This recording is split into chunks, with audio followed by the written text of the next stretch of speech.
ምን አላቸው? ፈርሙ አላቸው። ፈርሙ ብቻ ግን አይደለም ያላቸው። እሱ ያደረሰውን በደል ሁሉ እናንተ ናችሁ የምትቀበሉት። ያደረሳችሁት ይሄ ጥፋት አማራ ክልል ላይ ያደረሰው ጥፋት እናንተ ያደረሳችሁት ነውና እንግዲህ ጦርነቱን ሳይጀምር ነው ያሰራችሁ። ፎርጋሴ ጦርነቱ ሳይጀምር ነው የታሰረው። ጦርነቱ ላስከተለው ውድመትና እልቂት እናንተ ናችሁ የምትጠየቁት ብሎ ትፈርማላችሁ አላቸው። አንድ ሁለት የአማራን አይዲዮሎጂ በኢትዮጵያ ላይ ለመጫን አዲስ አበባን ጨምሮ ሌሎች አካባቢዎችን በወረራ ለመያዝ ህዝብ አነሳስተናል ብላችሁ ፈርሙ። አማራን አሃዳዊ አስተሳሰብን በኢትዮጵያ ላይ ለመጫን ተነስተናል ብላችሁ ፈርሙ። ይሄ ስርዓት ማን እንደሆነ በግልጽ ነው። ፈርሙ ይላል። በኢትዮጵያ ህዝቦች ላይ ይህንን አይነት ስርዓት ለመጫን ተነሳስተናል ሰርተናል ብላችሁ ፈርሙ። መንግስት ማንኛውም እርምጃ ይውሰድብኝ። እንዲህ አይነት ፍርሚያ አለ። ምን ማለት ነው? ማንኛውም እርምጃ ከዚህ በኋላ እንደዚህ አይነት ነገር ውስጥ ብገኝ መንግስት ማንኛውም እርምጃን ይውሰድብኝ።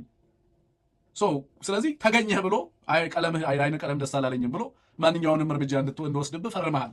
ማንኛውንም እርምጃ የሚባል ነገር በህግ ቋንቋ አለ ጎበዝ። ማንኛውንም እርምጃ መንግስት ይውሰድብኝ የሚል አስተሳሰብ ዛሬ 21ኛው ክፍለ ዘመን ላይ የህግ ትምህርት ቤት ሄዳችሁ ሰዎች ማንኛውንም እርምጃ መንግስት ይውሰድብኝ ይባላል አለ? do we even have the concept? ከምን አይነት የድንጋይ ዘመን ስብስብ ጋር ነው ግን የምናወራው?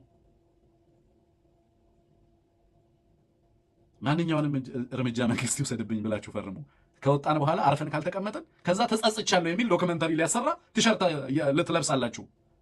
ከዛ በናሽናል ዲያሎጉ ለብሔራዊ እርቅ ሲባል ፈተዋቸው ሊል ነው። ደስቴን በህዝብና በታሪካችን ላይ የተፈጸመ ጥቃት ነው የእነዚህ ልጆች ጥቃት። እውነቴን ነው የምላችሁ። እያንዳንዱ አማራ በቤቱ የእነዚህ ልጆች ፎቶግራፍ ሊኖረው ይገባል። ለምንድን ነው ሊኖረው ይገባል የምለው? ስለታሰሩ ነው። ዋጋውን ስለተቀበሉ ነው። አማራ በጅምላ የሚከፍለውን ዋጋ በተናጠል ደግሞ እነሱ የአማራ ምልክት ሆነው የተቀበሉ ናቸው። እነዚህ ናቸው መስቀሉ እንዲሸከሙ የተፈረደባቸው እህትና ወንድሞች። የህይወት መስዋዕትነት የሚከፍሉ አሉ። በየትግል ሜዳውና በየትግል አውድማው እየተዋደቁ ያሉ የአማራ ልጆች አሉ። እነዚህ ደግሞ በየዕለቱ የህሊና ጥቃቱን፣ የስነልቦና ጥቃቱን፣ አካላዊ ጥቃቱን እየተጋፈጡ በሴትነት ገላቸው በአባትነት በወንድምነት በርካታ ዋጋዎችን እየከፈሉ ነው ያሉት። አንድ ጊዜ ቤተሰብ አታገኙም ሲባሉ፣ ሌላ ጊዜ ፖሊሱ ካልገደልኳቸው ሲል፣ ሌላ ጊዜ ዳኛው ሲሰድባቸው፣ ሌላ ጊዜ ምን የማይደርስባቸው ነገር አለ? አማራ እንደ ህዝብ ተቀበለ የተባለውን መስዋዕትነት በየዕለቱ ፍርድ ቤት እየቀረቡ በማንነታቸው እጅግ ጸያፍ ስድብን ያስተናግዱ ነበር። ኤንድ ማን ነው ትልቁ ምስክር? ስቴት ኤንድ ዘ አምሃራስ። ኢትዮጵያና አማራ፣ የኢትዮጵያ ፍርድ ቤቶችና አማራ የተፋጠጡበት የታሪክ ዘመን አለ ከተባለ በእነዚህ እህትና ወንድሞች መካከል ኢንስቲትዩሽኖቹ ጋር በቀጥታ የተጋፈጡ በየዕለቱ ፍትህ ምን እንደሚመስል ያየንበት፣ ሀገር ዜጎቿን እንዴት ትሪት እንደምታደርግ የተመለከትንበት፣ የዚህን ግፍ መጠን በመናገር ሳይሆን በመጮህ ባስረዳችሁ ደስ ይለኝ ነበር። የእነዚህን ወንድምና እህቶች ህመም ላለፉት 3 ዓመታት ታመም ያለው ከምጽናናበትና እንድቆም ከሚያደርገኝ ምክንያት፣ አንድም ቀን እንዳልሰንፍ የሚያደርገኝ ምክንያት የእነሱ በእንደዚህ አይነት መከራ ውስጥ መማቀቅ ነው። እነሱ በዚህ ትግል ውስጥ በዚህ መከራ ውስጥ እስካሉ አንድም ቀን ቢሆን አንተኛም በሚል ለራሳችንም ለህሊናችንም ለወገናችንም በገባነው ቃል መሰረት ማለት ነው። አጀንዳ ላደርጋቸው አልፈልግም። በእስር ቤት ውስጥ ሆነው ጠላት ደግሞ አንደበቱን እንዳይስልባቸው ጥርሱን እንዳያሾልባቸው ስለማስብ ብዙ ጊዜ የሚደርስባቸውንም ስቃይ እንኳን አምጥቶ ለህዝብ ለመናገር በጣም ስለሚዘገንን ብዙ ጊዜ ለማቅረብ ይቸገራሉ። በምን አይነት ቁስል ውስጥ በምን አይነት ህመም ውስጥ እንዳሉ።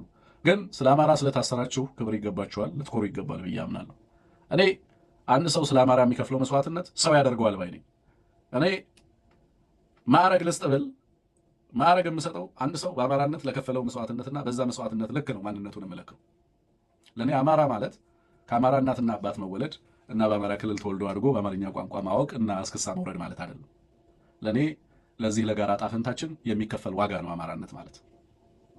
ለእኔ ባዮሎጂ አይደለም አማራነት። ለእኔ አማራነት ስነ ልቦናና በአማራ ህዝብ ላይ ለሚመጣ ማንኛውም ጥቃት ራስን መስጠት ነው።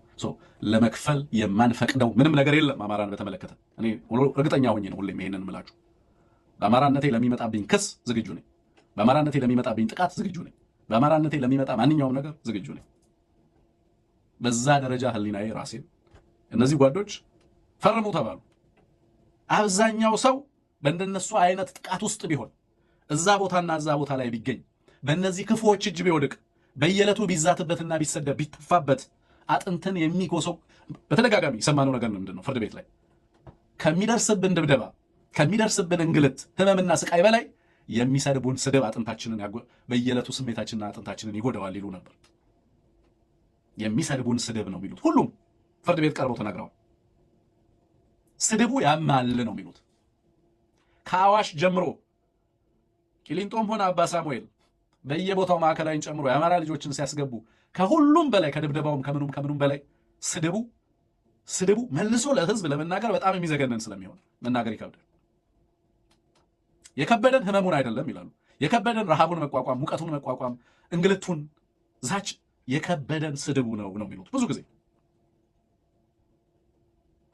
እና ያው በመጽሐፍ ቅዱስ ብዙ ጊዜ ጳውሎስንና ሲላስን ነው የማስበው። እነዚህን ወንድሞችና እህቶችን ሳስብ ስለማን ሲሉ እንደተተፋባቸው እነሱም ያውቃሉ። ስለምን ሲባል እንደተዋረዱ፣ እንደተሰደቡ፣ እንደሚዘለፉ፣ በዚህ ደረጃ እንደሚኖሩ ሁላችንም እናውቃለን።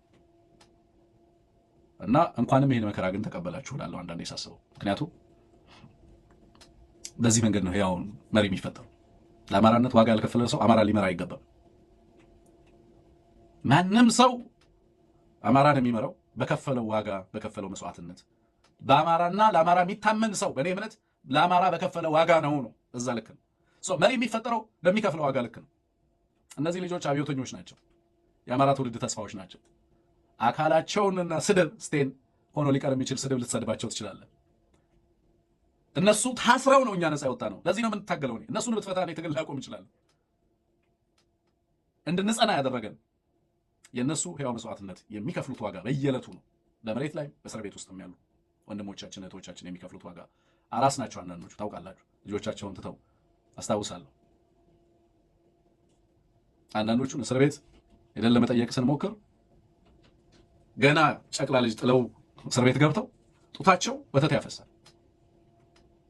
ልጆቻቸውን እንኳን ማጥባት አይችሉም። ይሄንን ሀገር ነው የምንጋራው። ባይዘው ከነዚህ ሰዎች ጋር ይሄንን ሀገር ነው የምንጋራው እና ለኛ በህሊናችን በአእምሯችን ላይ ታወጀ ጦርነት ነው። በእነዚህ ልጆች ላይ የሚደርሰው ነገር እንቅልፍ ሰጥቶን አያውቅም። በእውነቴን ነው የምላችሁ። በየዕለቱ እነሱ ላይ የሚደርሰውን ነገር መስማት በጣም ነው የሚያማው። ትናንት የብሔር ጭቆና ደርሶብናል፣ በማንነታችን እንደዚህ አይነት ጥቃት ይደርስብናል ይሉ የነበሩ ልሂቃን ሀገርና ስልጣን ሲይዙ ምን እንደሚያደርሱ በሀገርና በህዝብ ላይ ፍትህን ተነፍገናል ያሉ አካላት እስር ቤቶች የኦሮምኛ ቋንቋ መነጋገሪያ ቋንቋ ሆነ እስር ቤቶች ውስጥ ያሉ ሰዎች ዛሬ በእስር ቤቶች ውስጥ አማራን ለበደል እና ለግፍ አቁመው ሲዘባበቱበት አየን። በእስር ቤት ውስጥ እንደዚህ ደርሶብናል፣ ከስተነ ከስን ጎደኒ ወያኔ እንደዚህ አድርጎ እስር ቤቶች ውስጥ እንደዚህ አድርጎ የኦሮሞ ልጆች ሲባል እኛም የኦሮሞ ልጆች ከእስር ቤት ይፈቱ ብለን ድምፅ ሆነን ዛሬ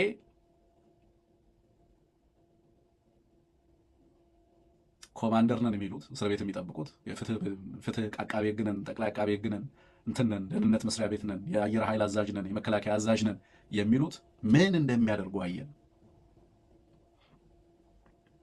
አማራን ማዋረድ ለኦሮሞ ፍትህ እስኪመስል ድረስ ለኦሮሞ ህዝብ ያንን ቃል እየገቡ ጊዜው አንተ ነው እያሉ የአማራን ህዝብ እንደዚህ አይነት መንገድ ማዋረድ፣ የአማራ ልጆች በዚህ አይነት ማለት ይሄን ሁሉ በደል፣ ይሄን ሁሉ ጥቃት፣ ይሄን ሁሉ ግፍ፣ ይሄን ሁሉ መከራ አድርገው ከፓርላማ ያሰሯቸው ልጆች ከፓርላማ ይዘው ያሰሯቸው ልጆች አሁን ደግሞ ምን ብለው መጡ?